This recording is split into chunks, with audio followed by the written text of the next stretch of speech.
मोक्षदायिनी मां गंगा में जाकर मिलता है और वो तमाम दावे जिसमें कहा जाता है कि गंगा का पानी सदियों तक सड़ता नहीं, वो आपको उस दावे की हकीकत दिख जाएगी।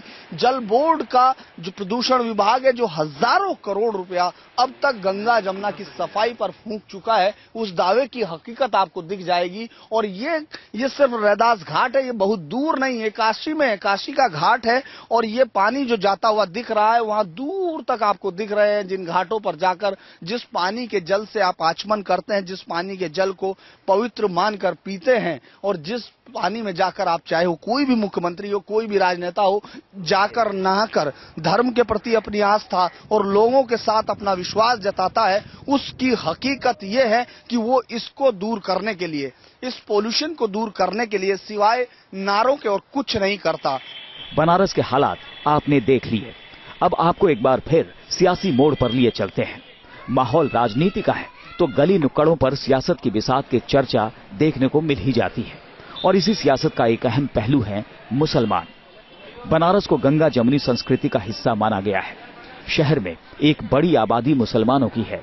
ऐसे में जब मोदी बनारस से चुनाव के मैदान में हैं, तो मुसलमानों की राय और उनके वोट अहमियत रखते हैं। असल में काशी में इधर कुछ दिनों से कारपोरेशन में मेयर जो है वो भाजपा का हो रहा है और उतने दिनों में बनारस के आम हालात जो हैं सड़क के और बहुत से पब्लिक से जो ताल्लुक जितनी चीज़ों का है, वो उसकी हालत बराबर दिन पर दिन खराब होती जा रही है। जब वो 5 बार नहीं विकास कर पाए तो छठी बार हम कैसे उम्मीद लगा सकते हैं कि वो विकास करेंगे। बीजेपी कह रही है हमारी लहर चल रही है, वो लहर आपको कहीं काशी में दिखती है? ऐसा नहीं महसूस होता कि लहर है। अगर लहर होती तो मोदी को 2 जगह से खड़े होने की क्या जरूरत थी। इसी मुद्दे पर न्यूज नेशन ने बात की काशी की ज्ञानवापी मस्जिद के इमाम मुफ्ती नुमानी से। जो प्रधानमंत्री पद के उम्मीदवार हैं नरेंद्र मोदी, वो चुनाव लड़ रहे हैं, क्या आपको लगता है कि उनके चुनाव लड़ने से इन दोनों जो यहाँ सदियों से रह रहे हैं उन पे कोई फर्क पड़ता है? आपको लगता है कोई बदलाव?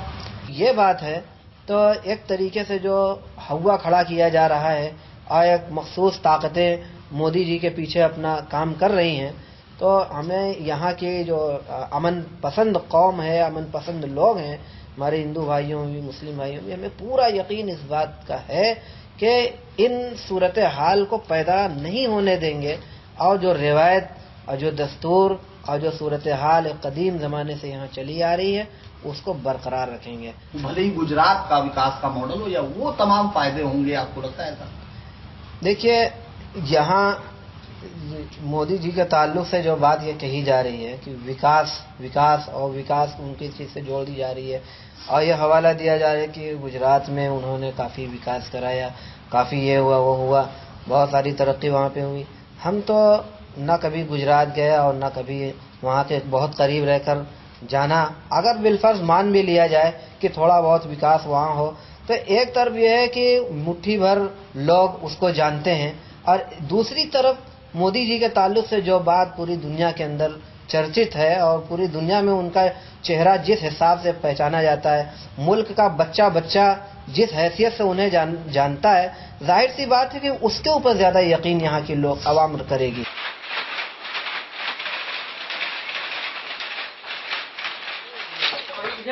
धर्मगुरुओं और नेताओं के अपने अपने मत हैं, लेकिन काशी की बनारसी साड़ियों को शक्ल देने वाले गरीब जुलाहे राजनीति और वोट के बारे में क्या सोचते हैं, ये जानना भी बेहद जरूरी है।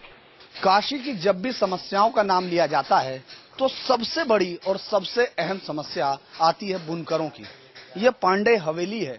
इस हवेली में आसपास के तमाम इलाके में बुनकर रहते हैं। वो बुनकर जो बनारस की शान कहे जाते हैं या बनारस की एक पहचान है।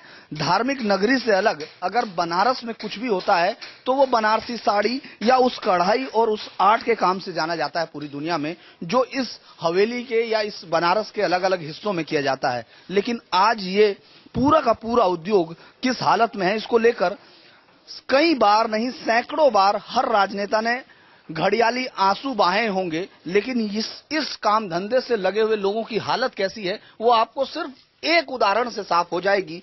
ये ऐसी एक हैंडलूम है जिसमें कि किस तरह से ये पूरा उद्योग अपनी तंगी से गुजर रहा है, इसमें काम करने वाले लोगों के हालात क्या हैं, ये सिर्फ आपको इस रास्ते से दिख जाएगा कि जहां ये लोग रहते भी हैं, काम भी करते हैं और यहीं ये पूरा बदलाव भी दिखता है। यही एक इस तरह से हम आपको दिखाते हैं कि ये किस तरह एक बुनकर अपने से काम करते हुए और इस पूरे धंधे में आए हुए बदलाव को आपको दिख जाएगा यहाँ जो ये काम कर रहे हैं।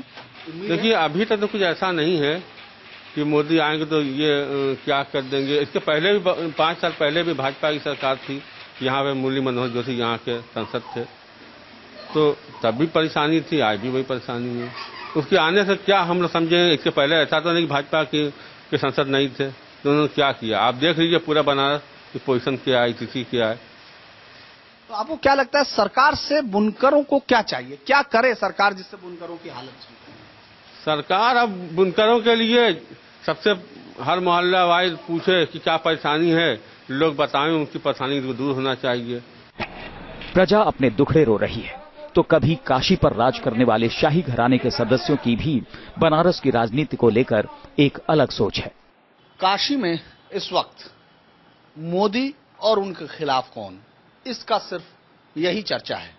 ऐसे में हम बात करते हैं डॉक्टर अशोक सिंह से, जो काशी नरेश परिवार से रिश्ता रखते हैं, उनके रिश्तेदार हैं।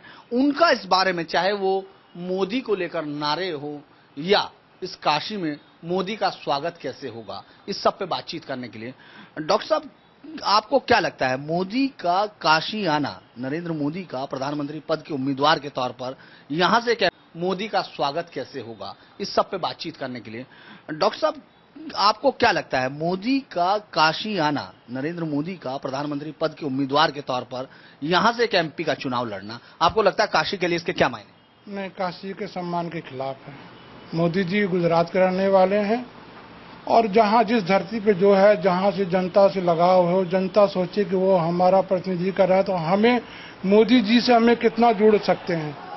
आज बनारस की जनता आहत इस बात से है कि मोदी जी जीत के जाएंगे तो कल को मोदी से हमारी मुलाकात नहीं होगी। अच्छा, आम आदमी जो काशी का आम आदमी है, वो ज्यादातर लोगों का कहना है कि विकास के लिए, गुजरात के विकास मॉडल के लिए वो मोदी को वोट देना चाहता है, इस बार काशी के विकास के लिए वोट देना चाहता है। देखिए, विकास की बात है तो विकास के मामले में कांग्रेस ने बहुत कुछ किया है देश में। विकास ही एक मुद्दा नहीं है। विकास की बात जब होती है तो बिहार में जो विकास, मतलब गरीब तबकों में जो क्या विकास कर सकते हैं। विकास का मतलब ये नहीं कि अमीर को और अमीर बना दें इस देश में, गरीब को और गरीब बना दें।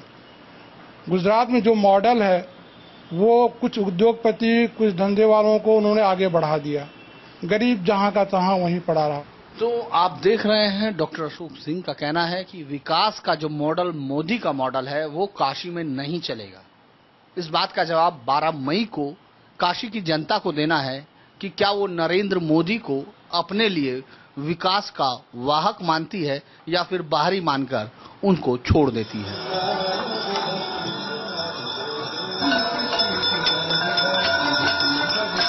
सूर्यास्त के वक्त बनारस के लोग आरती करते हैं तो विदेशी सैलानी घाटों की तरफ निकल जाते हैं गंगा और काशी के इस जादू में डूब जाने के लिए। काशी एक शहर नहीं बल्कि पूरा संसार है। इसे जानने के लिए शायद पूरा जन्म भी कम पड़ जाए, लेकिन हमारे सफर का आखिरी मुकाम आ चुका था। सियासत का मौसम महीने 2 महीने रहेगा, लेकिन पूरी दुनिया को अपनी ओर खींचने वाले इस शहर के लिए हम यही दुआ करेंगे कि बना रहे बनारस। सूर्योदय से पहले काशी के घाटों पे शुरू हुआ जीवन अब नींद के आगोश में जा रहा है। आधी रात का वक्त है और काशी के घाटों पर नींद पसर रही है, गलियों में सो रहा है बनारस। लेकिन ऐसे में भी काशी के 80 घाटों में से एक घाट ऐसा है जहां जिंदगी का आपको राग सुनाई दे रहा है और ये राग शायद अंतिम संस्कार का राग है। ये घाट है मणिकर्णिका घाट, जहां आग की आपको दर्जनों लपटें उठती दिखाई दे रही हैं, लेकिन ये आग की लपटें जिंदगी के आखिरी संस्कार की लपटें हैं।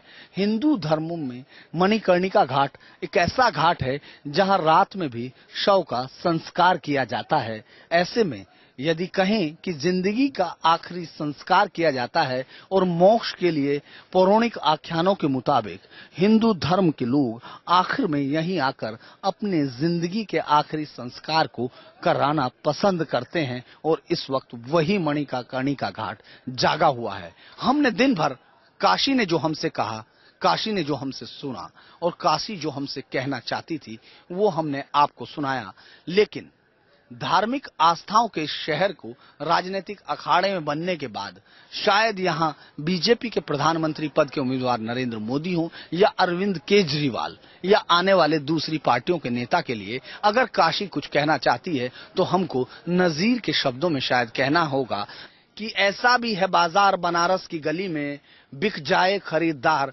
बनारस की गली में, होशियारी से रहना नहीं आता जिन्हें इस पार हो जाते हैं उस पार बनारस की गली में, और एक दूसरे पर जो स्याही उछाल रहे हैं, अंडे फेंक रहे हैं, उन राजनेताओं को भी चेताती है शायद काशी, जो कहती है सड़कों पे दिखाओगे अगर अपनी रईसी, लुट जाओगे सरकार बनारस की गली में। तो ये था बनारस का आंखों देखा हाल। वीडियो जर्नलिस्ट सौमित्र घोष के साथ धीरेन्द्र पुंडीर, न्यूज नेशन, वाराणसी।